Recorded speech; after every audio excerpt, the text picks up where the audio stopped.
Bonjour, je suis Chantal Loyal, j'ai le plaisir de m'adresser à vous depuis la Guyane à Cayenne. Ce festival est une réponse nécessaire à la demande des artistes ultramarins basés aussi bien dans l'Hexagone que dans les Outre-mer. Il part d'un constat d'un manque d'accompagnement et de diffusion de ces artistes. L'idée de ce festival est de porter et de soutenir des projets pilotés directement par les artistes des territoires d'outre-mer. L'envie de l'association Difecaco était aussi tout simplement de promouvoir la culture créole et d'en être l'un des ambassadeurs, étant nous-mêmes originaires de ces territoires ultramarins. La genèse de ce festival est un travail collectif. Il a été mis en place par la confiance de lieux fidèles et de collaborateurs de longue date qui ont cru en ce projet porteur. Ce travail de collaboration a permis de mettre en place des tables rondes, des spectacles de danse, de théâtre, de musique, des expositions, des contes, mais aussi des documentaires.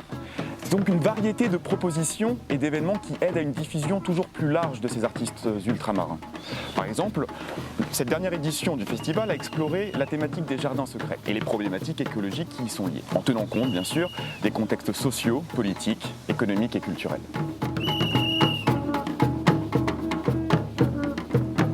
De par son activité annuelle, le festival permet aux artistes d'outre-mer de trouver leur place. On constate qu'il y a comme un plafond de verre qui bloque. Ces propositions artistiques permettent au public dit classique de découvrir, de voir des spectacles dits ultramarins.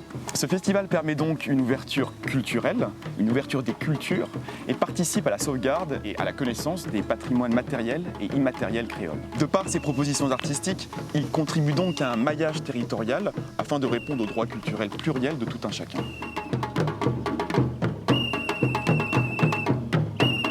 Le festival dans l'avenir, bien sûr, il continue. On reste un festival en premier lieu.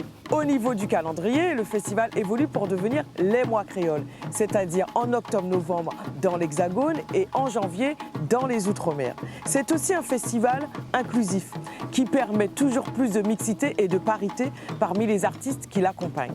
En troisième lieu, nous souhaitons mettre en place un nouveau dispositif appelé la Fabrique, qui offrira aux artistes émergents et confirmés des résidences, des moyens financiers et logistiques pour les accompagner dans leur création. La Fabrique, c'est donc une sorte de pépinière de talents de tout horizon. Nous voulons servir de tremplin.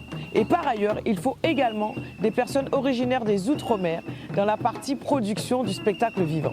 Tout cela s'inscrit dans une démarche de rassembler, de fédérer, de pérenniser plus de partenaires institutionnels, de lieux de territoire pour renforcer cette aventure artistique.